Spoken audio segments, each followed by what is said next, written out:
Hello, everybody. Welcome back to Gold Derby. We now know the BAFTA winners and the Directors Guild winners. So what does this mean for the Oscars? I am Marcus James Dixon. I'm here with Zach Laws and Daniel Montgomery. And Zach, let's start with you. The DJs were first. Chloe Zhao wins feature film director. And then the only other one that kind of matters for the Oscar race would be documentary. And that went to The Truffle Hunters, which is not nominated at the Oscars. So where do you want to start? Well, I mean, I'm shocked that Chloe Zhao won for Nomadland. I'm just really, I was really thinking that, no, I'm kidding. It's just, you can't even make a joke out of it at this point. We've known that even if Nomadland isn't going to win Best Picture, Chloe Zhao is the director of the year. And she's going to walk away with that prize. I would say of the documentary award, it's probably like good news for My Octopus Teacher because nothing won at the DGA that makes you think, oh, okay, this could be a threat at the Oscars. It went to a film that's not even nominated. So I don't think anything really shifted in the race necessarily. I think that what this means in terms of Best Picture might be more telling. The DGA award is often the most accurate predictor of what film is going to win Best Picture at the Oscars. Now, that hasn't been the case in the last couple of years, because you remember that Sam Mendes won for 1917. Not only did the film lose Best Picture, but he lost Best Director to Bong Joon-ho for the eventual Best Picture winner. And then the year before that, Alfonso Cuarón won the DGA, repeated at the Oscars, but Green Book won Best Picture. So with the preferential ballot, it's become a little spottier, but I think that this is really good news for Nomadland, and it just cements Chloe Zhao's status as the frontrunner in this race. Yeah, Daniel, what are your takes from the I think what I've thought for a while now is that, like Zach was saying, Chloe Zhao is a lock for Best Director. It's not a preferential ballot, so it's not one of those situations where it can go so many different ways and for so many different reasons. She's won everything. She's in the situation that Damien Chazelle was in, that Alfonso Cuarón was in twice, really, when, like, both times Alfonso Cuarón won Best Director and didn't win Best Picture. He was always pretty much locked for director, no matter what happened in picture. And it's true for Chloe Zhao here.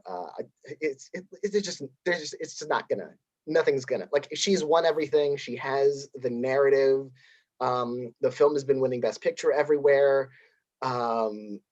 It's just impossible to see her losing at this point. Like, and yet I've written multiple articles about how Nomadland can still lose Best Picture, which is true, but Chloe Zhao will not be one of those losses. I really don't think Chloe Zhao is, because really I don't see an alternative. No one has beat her anywhere, so that there's no alternative has established itself. She's so far out front for the Oscar Director Prize that even if she had lost the Directors Guild Award, I would still be predicting her for the Oscar. Like, she's just that far out front. What about documentary, Daniel? Oh, documentary, I think that's great news for My Octopus Teacher. It lost to a movie that's not nominated for the Oscars, and the Octopus Teacher won the DGA, or won the PGA award, the Producers Guild, and as we'll talk about the BAFTAs later, it won the BAFTA too. So it feels like, and it's the feel-good movie of all the movies in that lineup. It's been a tough year on everybody. It feels like one of the only movies in that category that voters will be excited to watch, just because it will make them feel terrible about, like, human institutions and horrible corruption and suffering. So I do think that will help put it out front. We've seen that before with feel-good documentaries like 20 Feet from Stardom, Searching for Sugar Man. So I think My Octopus Teacher is pretty safe. Not 100% locked, but I don't see any reason why I'd switch between now and Oscar night. Zach, were you going to add something? I was just, about Chloe Zhao. I think, if it's very hard to see clips from the Directors Guild Awards, but there was a clip circulating that somebody shot on their phone of her acceptance speech where she said something really genuinely kind and congratulatory to all of her other nominees. And I think that, you know, she's not only has she done this incredible directorial achievement, but I think people personally like her. Like she's the new it filmmaker, right? Mhm. She's done these 3 micro budget indie movies. She's got a Marvel film coming up. Knock on wood, it's just as good as Nomadland. I think she's the director of the moment, and there's nothing negative that people can really say about her. You know, she hasn't been around long enough to establish a bad reputation amongst Academy members. And I'm kind of actually rooting for like Eternals, like to be like the next Black Panther in terms of you get this this auteur making a Marvel movie, and it's very much a Marvel movie, but it's very much also the director's movie. And I hope Chloe Zhao gets to do that. And it would be cool to see her not be the first woman nominated twice for directing, and the second nomination is for a Marvel movie. That could very well happen. You know, we'll see. And let's shift gears to the BAFTAs. Nomadland was the big winner. Picture, director, actress, but there's a little asterisk on that one, and then cinematography. So Daniel, you've written before about the BAFTAs and how they don't really line up in the best picture category. I think 8 years in a row, whatever they have picked, the Oscars have gone the other way. So will we see that this year, or do you think Nomadland will also win the Oscar? I don't know. I was so like frustrated when because most of us were predicting that Nomadland was going to win the BAFTAs. It seemed pretty solid there. But I was just like, you know what, if it's promising young, like I was actually a promising young woman win for Best Picture at the BAFTAs would have been awesome, because it would have been great news for Nomadland at the Oscars, because it wouldn't have had that BAFTA jinx, and it would have been great news for Carrie Mulligan for Best Actress. But no, it was Nomadland, and so now I have to decide, okay, it's been 6 years in a row that the BAFTAs have jinxed the Best Picture winner there, and it lost at the Oscars. Even when we thought it was a major frontrunner like Roma, like especially La La Land, which had won everything, just like Nomadland has virtually. Like The Revenant, won BAFTA, won DGA. So, like, Boyhood. I would have felt safer if it had lost to something. If Nomadland had lost the BAFTA to something I know wasn't winning the Best Picture Oscar, like say The Father. No offense to The Father, I don't think Best Picture is in that film's in the cards for it to win. Although now you never know with the preferential ballot. But like if it had lost to something like that, I would have been like, okay, so Nomadland loses BAFTA. That's the last thing it needed. It's gonna win the Oscar. But now I'm still predicting Nomadland for Best Picture. There are strong cases to be made from other films, but there are no cases stronger than Nomadland has, just with everything it's won, just with the trajectory it has, the rooting factor it has, the sentimental appeal it has. You know, I mean, a broken clock is right twice a day, so BAFTA could line up with the Oscars again. Remember, the Gold Derby Film Awards disagreed with the Oscars every year that the BAFTAs did, and then last year the Gold Derby Awards and the Oscars picked Parasite. So they're bound to line up again eventually, but it's always frustrating to try and pick the year it happens and always be wrong, because it's happened for 6 years. The only problem I could see for another film, hoping to win is I don't know what's in second place. And that's the perfect opportunity for a front runner like Nomadland, because you're going to have a lot of people voting for Minari, a lot of people voting for The Trial of Chicago 7. We're hearing a lot of Oscar voters loving Judas and the Black Messiah. So when you have all these other films kind of sprinkled in around 2, 3, 4, that really is good news for the front runner, right, Zach? Yeah, exactly. I mean, Trial of the Chicago 7 won the SAG Ensemble Award. That's the only thing it's won. I was looking to see maybe if it could pick up an award at BAFTA, like for screenwriting or film editing. Those are the only 2 places it was nominated, other than Best Picture at BAFTA. It walked home empty-handed. Minari, I think there's a real groundswell of support for that movie, but I think that is centralizing around Yuh-jung as being the victory for that film. You know, like all these other movies, The Father, Judas and the Black Messiah, Promising Young Woman, they all have this very passionate support behind them. And in a way, I think that helps Nomadland, because I have a hard time personally ranking all of these movies. I think that they all have their special qualities, and you know, any one of them in a given year could have been my number one of the year. And I think that helps Nomadland, because remember, this is a preferential ballot, right? Like, it's got to show up not just at number one, but also number two, number three.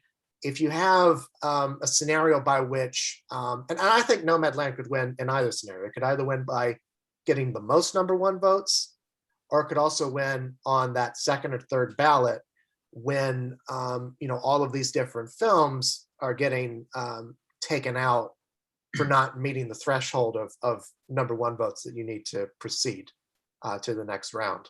So I think that, you know, Nomadland not having a clear second choice rival, combined with there being this passionate support for it as a film, I think that helps it. I think that maybe this could be the year when BAFTA and the Oscars get back into sync.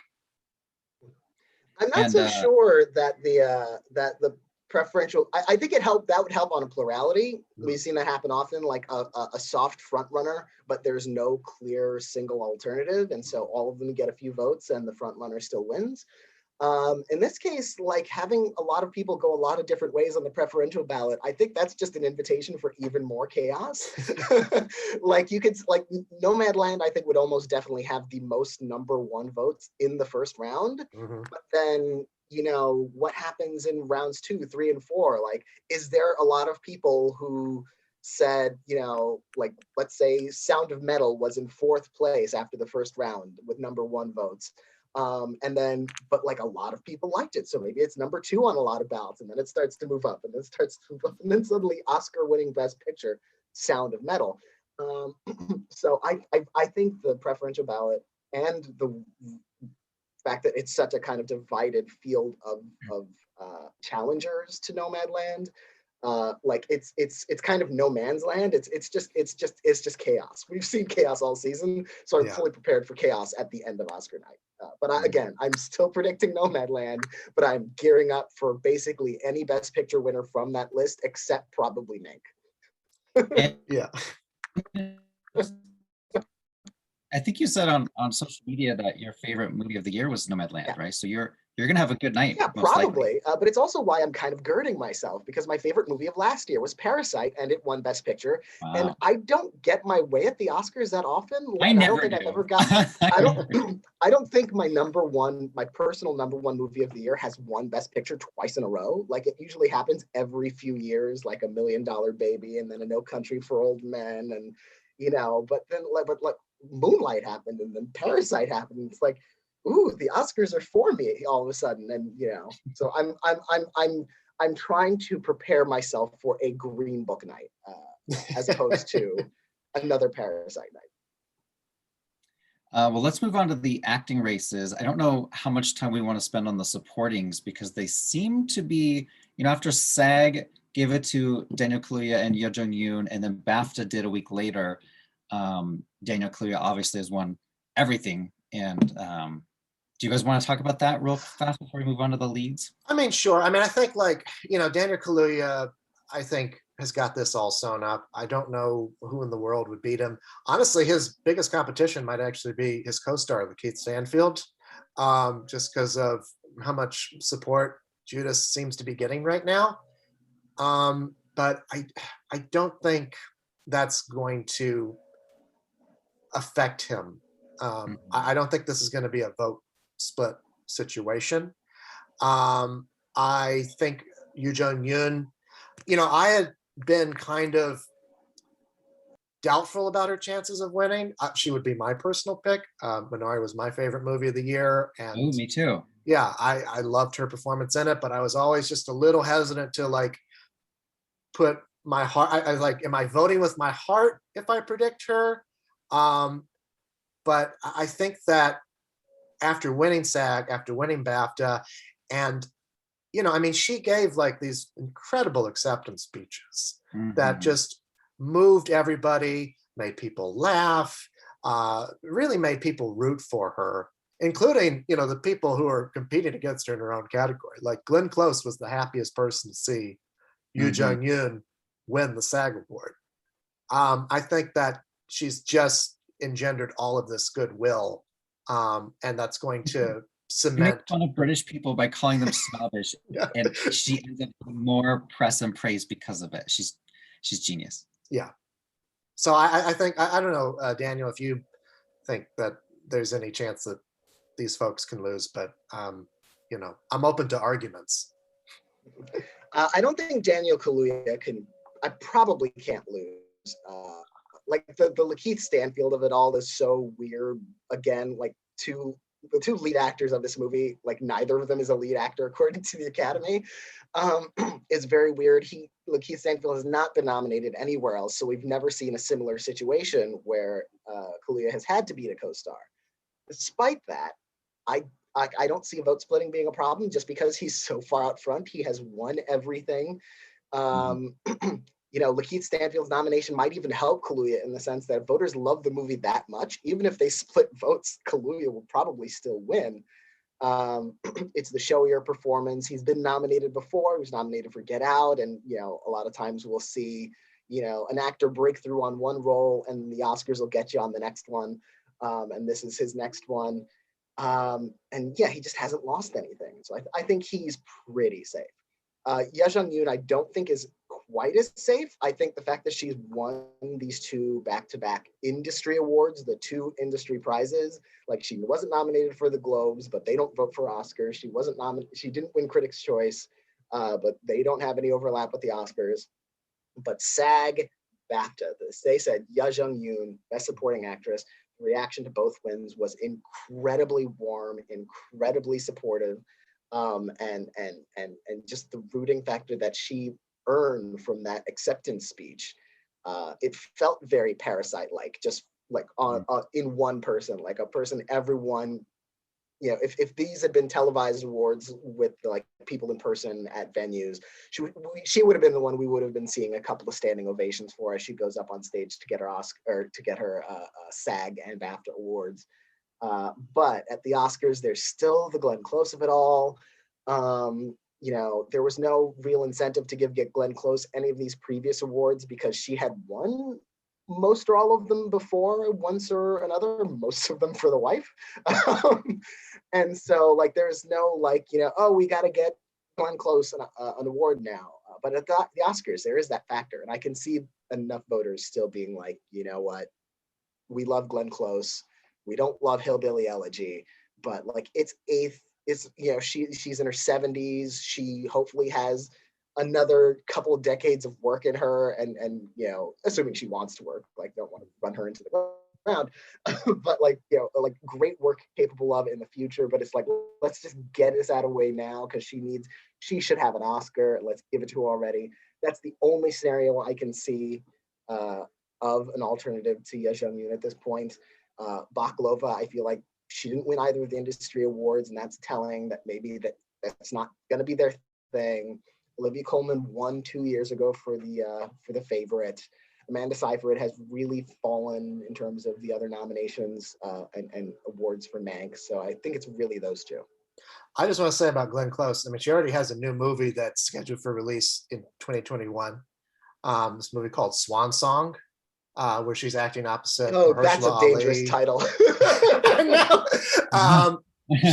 She's acting opposite Mahershala Ali, Awkwafina, Naomi Harris. It's a story about Mahershala Ali seems to be diagnosed with terminal cancer.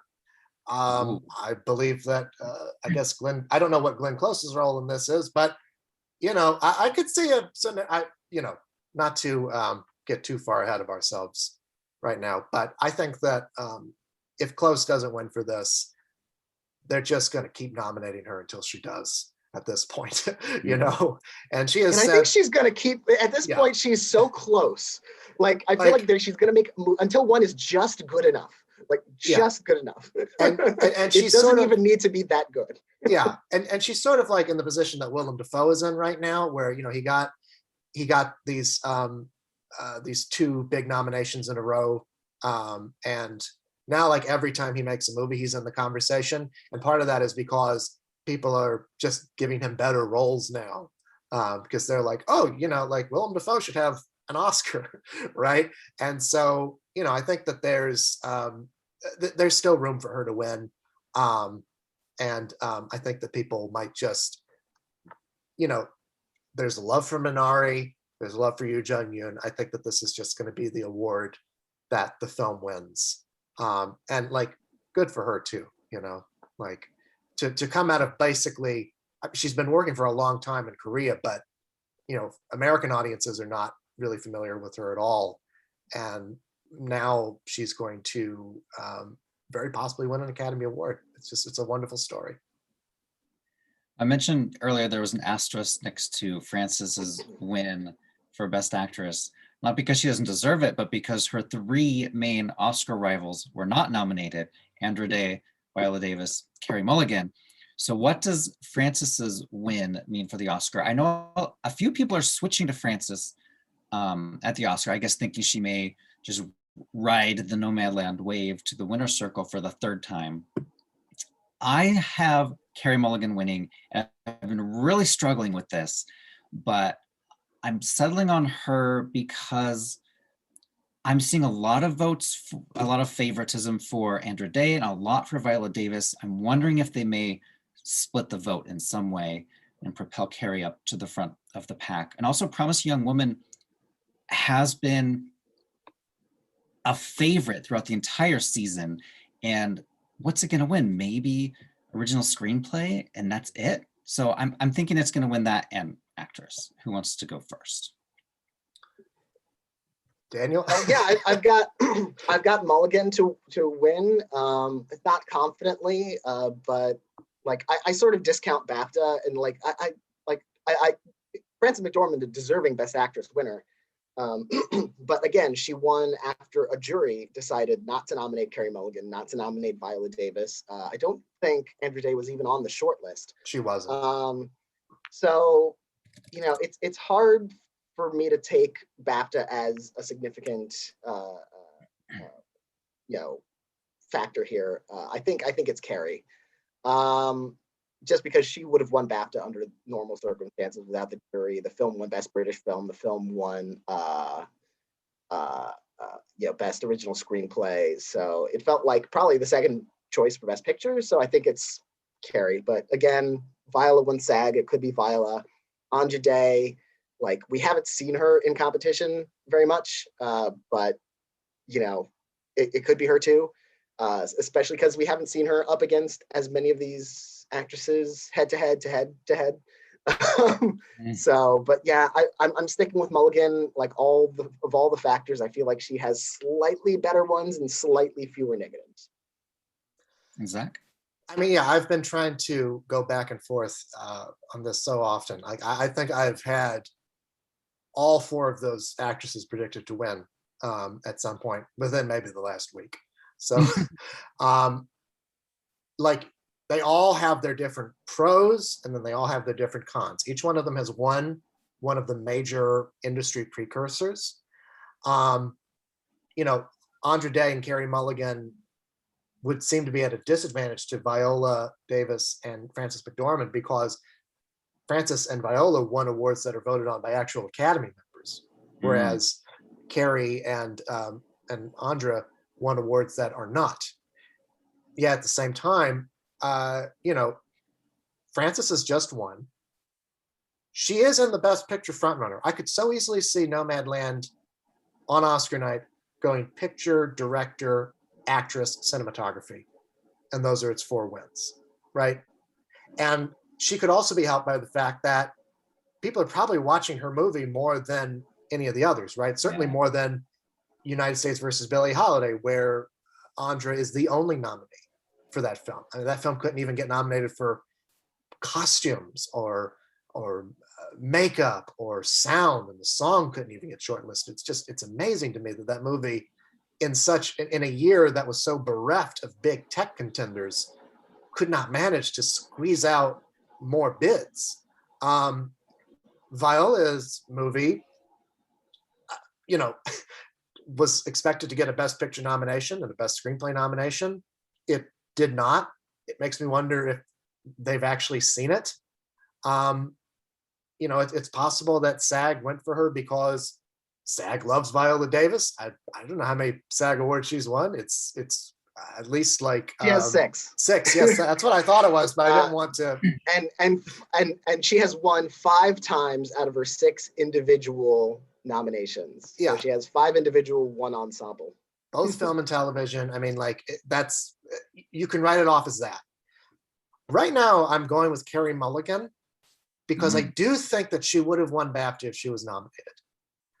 And I do think that, this is going to be a tough race. I think in this scenario, there's a lot of votes going to a lot of different people. And I think, there's a lot of sentiment to give the Best Actress Oscar to another Black woman. There's only been one in 93 years. Problem is that, Academy voters just tend to, not really, I'm trying to think of a delicate way to say this.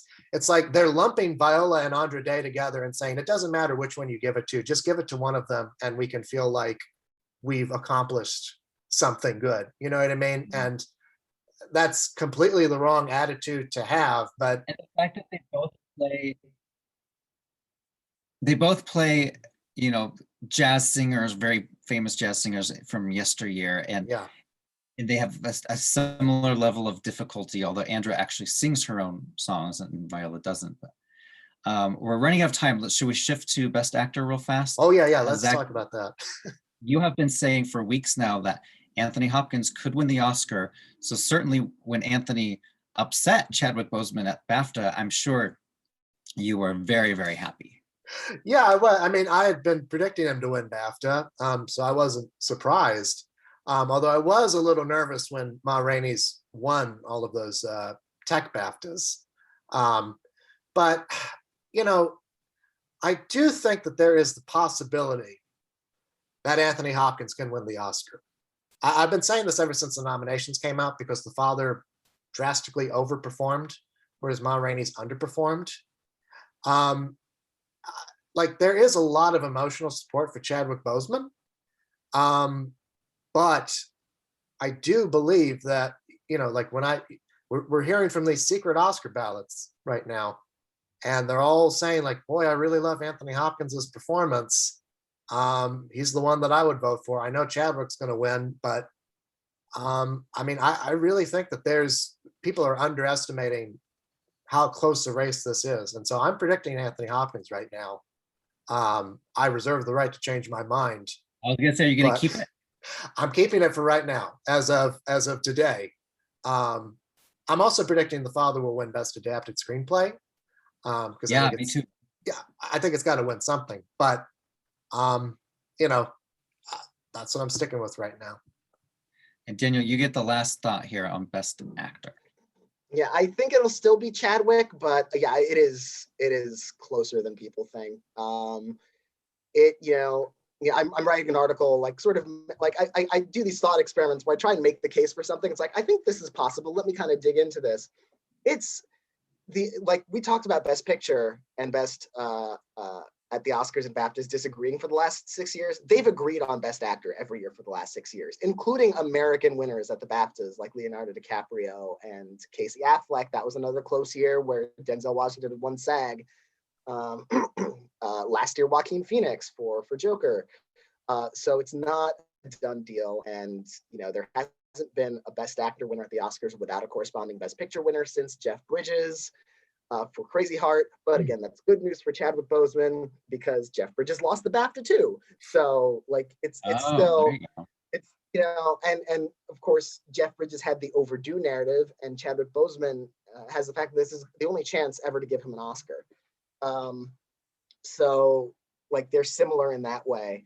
But yeah, Hopkins is right up there with it. I think Hopkins gave a fucking, I'm sorry, an amazing performance. That's how much I love Anthony Hopkins' performance. Just spontaneous profanity. Like Anthony Hopkins is amazing. Chadwick Boseman is amazing. The only thing that would disappoint me in this race if there's any ill feeling either way, because they would both, either one of them would be the best actor winner in more than a decade, as far as I'm concerned. So I would say toss up, but I think it'll still be Chadwick just because of so many of these other external factors that are very rare. But yeah, Anthony Hopkins is very close to winning. If Anthony is going to win the Oscar, he better be there. I want to see an Anthony Hopkins speech at the Oscars, not like at BAFTA where he phoned it and he was painting or something. I want to see him at the Oscars. I mean, we very well could, and they've got multiple opportunities to put him there. But I mean, I honestly, I wish they could tie, because it's very hard to root against Chadwick Boseman. I'll just say that. And I'm not rooting against him. I'm just giving my honest analysis of like what I feel is happening. Like there's just a lot of love and support for this Anthony Hopkins performance, and there is also an equal amount of love and support for Chadwick Boseman. So it's very hard to call. But I do think that we should, be open to this being a much closer race than I think people are giving it credit for. Mm-hmm. Well, we're just about a week and a half or so away from the Oscars. So hurry, go back to Gold Derby. If you've already made your predictions, we need you to update them now that we've seen all of these important guild and precursor ceremonies. There are a few more guilds coming up, and the Spirit Awards are coming up, and the Razzies. Don't forget to predict the Razzies. So thank you everyone for listening, and we'll see you next week.